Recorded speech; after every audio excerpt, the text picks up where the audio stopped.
Good morning children, welcome you all in the त्रिशूल classes. आज हम लोग class 10 CBSE mathematics real number part 8 करेंगे। तो देखते हैं terminating and non terminating decimals. जब भी आप किसी फ्रैक्शन को डेसिमल में चेंज करते हो तो आपके पास दो टाइप का सिचुएशन आता है। सपोज आप 5/2 को डिवाइड कर रहे हो, सपोज आप 10/3 को डिवाइड कर रहे हो, सपोज आप 22/7 को डिवाइड कर रहे हो।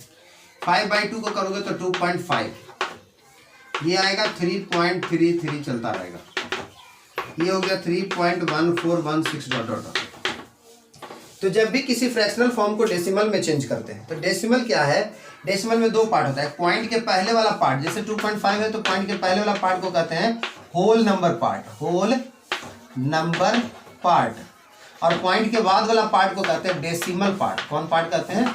डेसिमल पार्ट कहते हैं। ठीक है, तो अगर डेसिमल पार्ट का एक एंडिंग मिल जाए, यहाँ के बाद कुछ नहीं है, एंड कर गया है, तो डेसिमल पार्ट का अगर एंडिंग मिल जाता है तो इसको हम लोग क्या कहते हैं? टर्मिनेटिंग कहते हैं। क्या कहते हैं? टर्मिनेटिंग कहते हैं, टर्मिनेटिंग डेसिमल। और अगर डेसिमल पार्ट का एंडिंग नहीं मिलता है तो इसको कहते हैं नॉन टर्मिनेटिंग। क्या कहते हैं? ये दोनों हो गया नॉन टर्मिनेटिंग।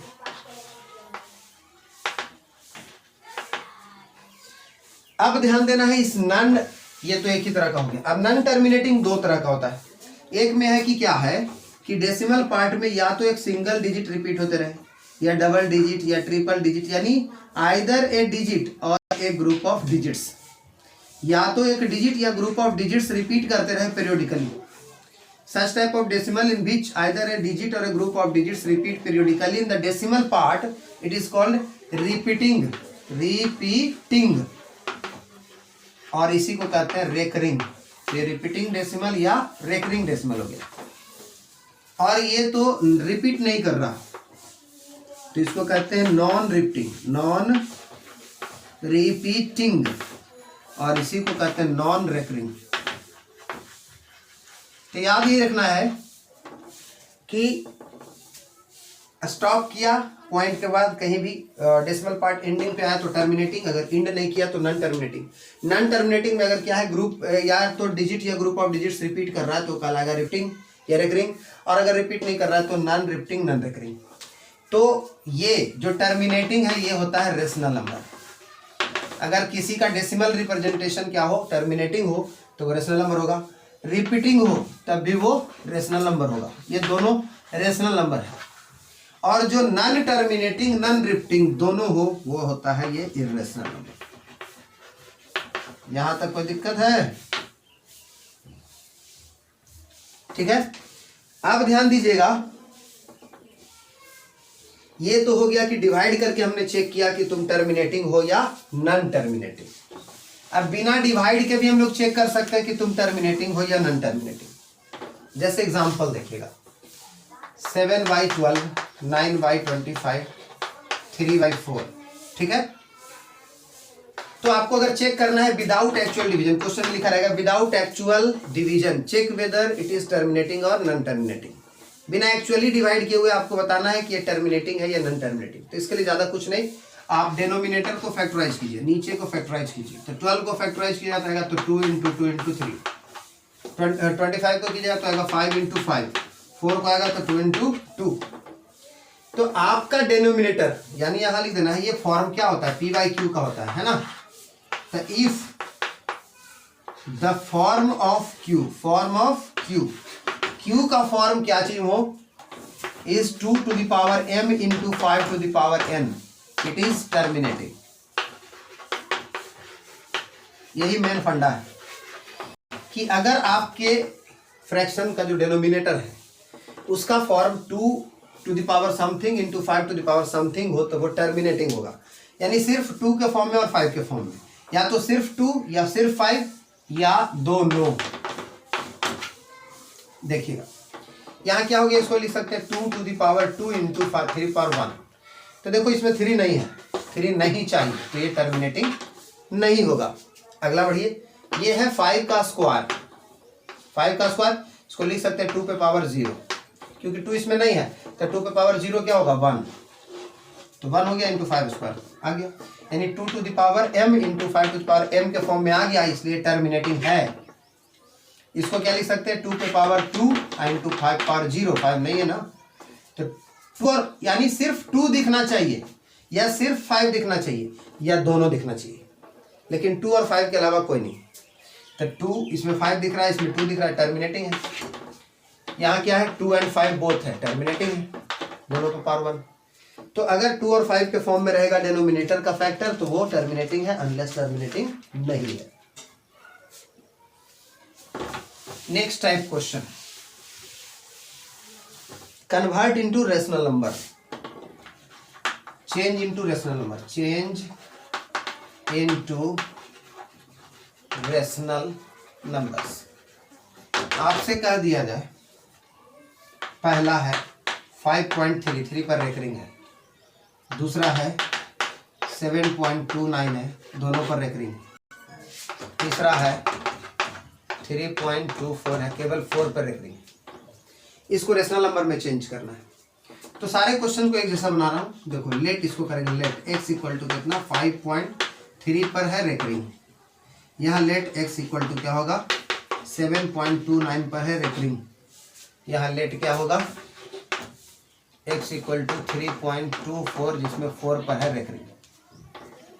अब क्या करना है, जो एक डिजिट पर रेकरिंग रहे तो 10 से मल्टीप्लाई, 2 पर रहे तो 100 से मल्टीप्लाई, 3 पर रहे तो 1000 से मल्टीप्लाई करते हैं। 10 से मल्टीप्लाई मैंने किया तो ये 10x हो गया, एक 3 इधर आ गया। जब भी आप 10 से मल्टीप्लाई करोगे तो पॉइंट के उधर वाला एक डिजिट इधर आएगा, तो हो जाएगा 53.3 पर रेकरिंग। 100 से करोगे तो 2 डिजिट इधर आएगा, 1000 से करोगे तो 3 डिजिट इधर। तो यहाँ 2 डिजिट है, इसलिए हम 100 से करेंगे तो 2 डिजिट इधर आ जाएगा, तो 729.29 पर रेकरिंग। कहोगे सर क्यों मल्टीप्लाई किया आपने 10 से या 100 से? तो मल्टीप्लाई करने का मकसद ये हुआ कि मेरा पॉइंट के बाद हो जाए सेम, पॉइंट के बाद हो जाए सेम। अब हम अगर इसको माइनस कर देंगे तो ये खत्म, आपका रेशनल नंबर आ जाएगा। यानी इस बड़ा को मान लेते हैं, बड़ा को इक्वेशन 2, बड़ा से छोटा हमेशा घटाते हैं, तो इक्वेशन 2 - 1 करेंगे तो 10x - x कितना हो जाएगा 9x। इधर इससे तो ये खत्म हो गया, 53 - 5 हो जाएगा 48। x निकालोगे तो क्या आ जाएगा 48/9, ये आंसर हो गया।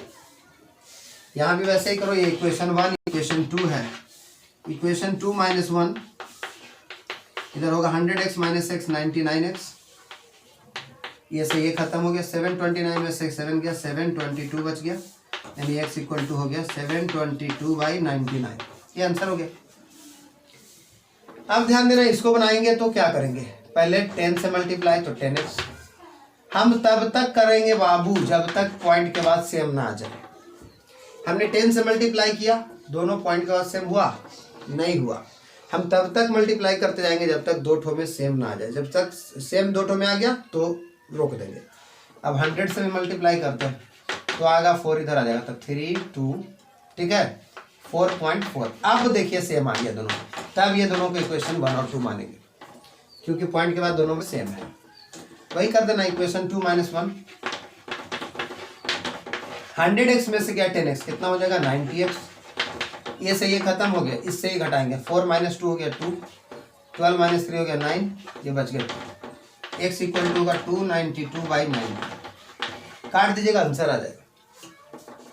ये हुआ लॉन्ग फॉर्म, मैं एक शॉर्ट फॉर्म भी बता रहा हूँ। ये अगर है कि 2 नंबर का क्वेश्चन है या 3 नंबर का तो ऐसे बनाना है, लेकिन अगर 1 नंबर का मल्टीपल चॉइस क्वेश्चन है तो ऐसे नहीं, शॉर्टकट मार के निकल जाएंगे, आंसर निकाल देंगे। जैसे सब के लिए एक मेथड, 1 डिजिट पर रेकरिंग है तो 1 9, 2 डिजिट पर रेकरिंग है तो 2 9, यहाँ 1 डिजिट पर रेकरिंग है तो 1 9, तीनों का मैं यहाँ बता रहा हूँ। इस पे 1 डिजिट पर रेकरिंग तो 1 9, 2 डिजिट पर रेकरिंग तो 2 9, इस पे 1 डिजिट पर रेकरिंग तो 1 9।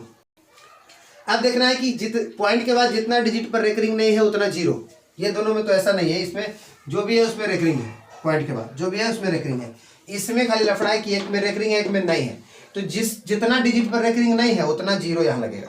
तो 1 डिजिट पर रेकरिंग नहीं है पॉइंट के बाद तो उतना 0, यानी 1 0, बस यही था। अब तो ऊपर सबका सेम प्रोसेस, ये पूरा को एक नंबर मान लीजिए और उसमें से वो घटाइए जिस पर रेकरिंग नहीं है। 53 हो गया, टोटल नंबर मान लेंगे तो 53 है और रेकरिंग 5 पर नहीं है तो 5 घटा देंगे, तो 53 - 5 48 हो गया आंसर। इसको 729 मान लेंगे, उसमें से 7 पर रेकरिंग नहीं, 7 घटा देंगे तो 722। ये पूरा 324 है, उसमें से 32 चला गया, इस पर रेकरिंग नहीं है, तो 324 से क्या घटाएंगे 32, तो आएगा 292। इस तरह से आपका बन कटेगा। तो इस तरह से आपका रियल नंबर्स चैप्टर समाप्त होता है। अगर आपको मेरा वीडियो अच्छा लगे तो प्लीज़ लाइक एंड सब्सक्राइब, ताकि मेरा कोई भी वीडियो, लेटेस्ट वीडियो आपके पास आता रहे। Thanks for watching.